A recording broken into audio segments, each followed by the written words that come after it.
भक्तों ओम नमः शिवाय, श्री शिवाय नमस्तुभ्यम, जय श्री महाकाल। जी हाँ भक्तों, क्या आपके भी घर में कोई ऐसा व्यक्ति है जिसका विवाह नहीं हो पा रहा?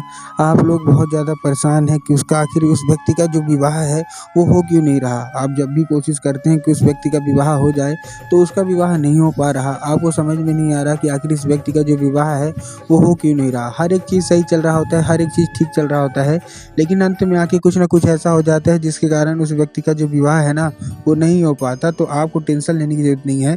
आज मैं आपको जो उपाय बताने वाला हूँ, अगर आपने उसी को कर लिया तो अवश्य रूप से उस व्यक्ति का जो विवाह है ना वो मात्र 1 हफ्ते के अंदर पक्का होने वाला है। बहुत लोगों को इससे फ़ायदा मिला है, फल मिला है, वही मैं आपको भी बताने वाला हूँ कि आखिर ऐसा कौन सा उपाय है जिसको करने मात्र से लोगों को फल मिल जाता है। ठीक, तो चलिए हम बात करेंगे, लेकिन उससे पहले देखिए मैं आपको 1-2 चीज़ बताना चाहूँगा। इससे लाखों लोगों को फल मिलता है। कैसा, उसका एग्जाम्पल है, उदाहरण है। पूज्य गुरुदेव की, जैसे आपको पता है कि कथा जब होती है तो उसमें लाखों की भीड़ आती है, आप सबने देखा होगा। तो अभी गुरुदेव की कथा चल रही थी, आज से 4-5 महीना पहले की बात है। गुरुदेव की कथा चल रही थी और गुरुदेव की कथा में लाखों की भीड़ आई। जब गुरुदेव की कथा में लाखों की भीड़ आई तो वहाँ ज़्यादातर जो भक्त थे ना, उन्होंने क्या किया, पत्र के द्वारा। ये भी आपको पता होगा कि गुरुदेव की जो कथा होती है उसमें पत्र के द्वारा सब अपनी जो मनोकामना होती है ना, सब अपनी मनोकामना गुरुदेव तक पहुँचाते हैं।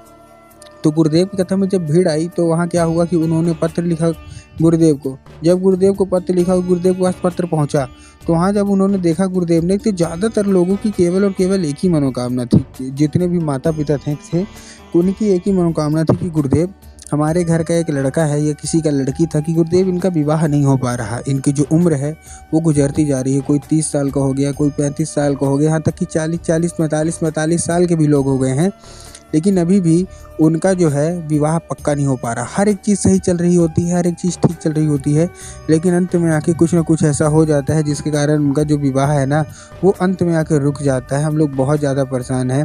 हमने बहुत ज़्यादा पंडितों को दिखा लिया, बहुत ज़्यादा कुंडली भी मिलवा ली, लेकिन फिर भी उसका विवाह पक्का नहीं हो पा रहा। कृपया करके कोई उपाय बता दें।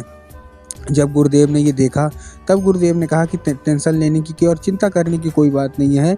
2 से 3 उपाय ये वाला जो बता रहा हूँ वो कर लेना, अवश्य रूप से रिश्ता पक्का होगा ही होगा।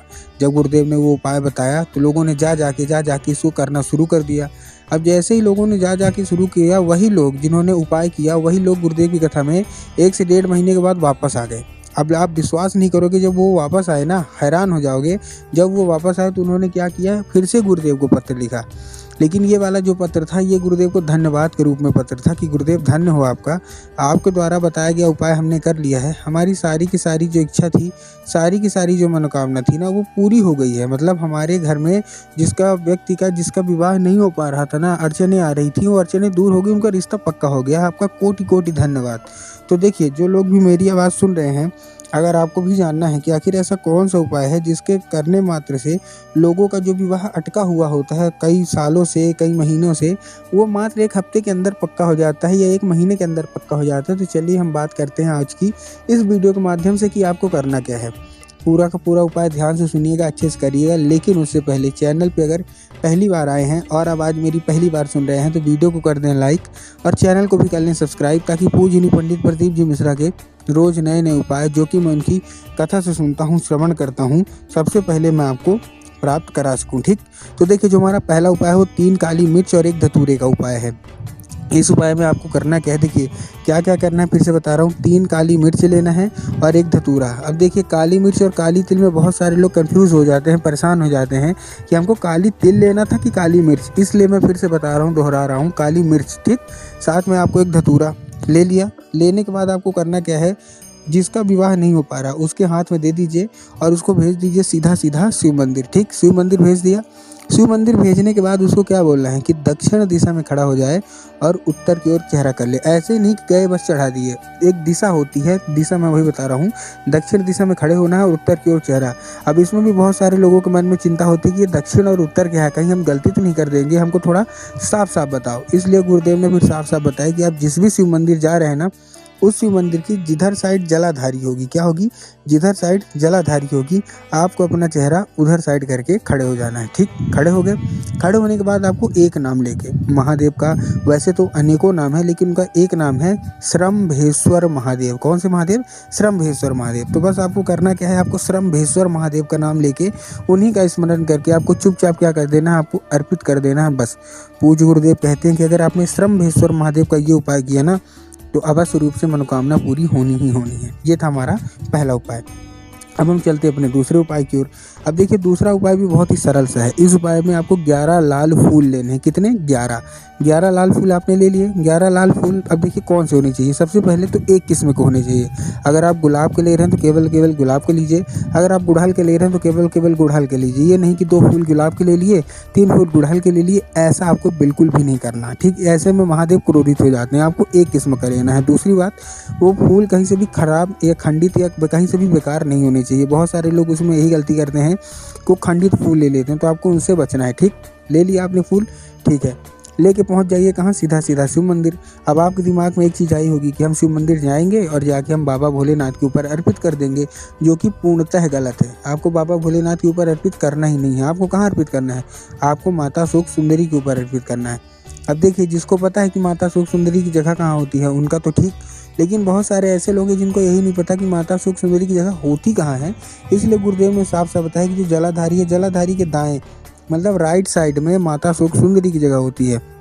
तो बस आपको करना क्या है, माता शोक सुंदरी की जगह पे आपको 11 के 11 लाल फूल अर्पित करवाने हैं और उसको मनोकामना पूर्ति की मांग से आपको रख के चले आना है। पूज्य गुरुदेव कहते हैं कि अगर कोई प्रसन्न न हुआ, लेकिन अगर माता शोक सुंदरी प्रसन्न हो गई ना, तो जैसा जीवन साथी आप चाहते हैं वैसा ही आपको मिलेगा। मात्र 1 से 1.5 महीने के अंदर आपका रिश्ता पक्का होगा ही होगा। ठीक, ये था हमारा दूसरा उपाय। अब हम चलते हैं अपने तीसरे और आखिरी उपाय की ओर। इस उपाय में देखिए आपको करना क्या है, ये उपाय भी माता शोक सुंदरी का ही उपाय है, लेकिन ये विवाह का सबसे बड़ा उपाय है। इस उपाय में आपको लाल चंदन लेके सीधा सीधा पहुंच जाना है शिव मंदिर, केवल और केवल लाल चंदन, और उसके अलावा आपको कुछ नहीं चाहिए। इस उपाय में लाल चंदन लीजिए, पहुंच जाइए सीधा सीधा शिव मंदिर। शिव मंदिर पहुंच गए।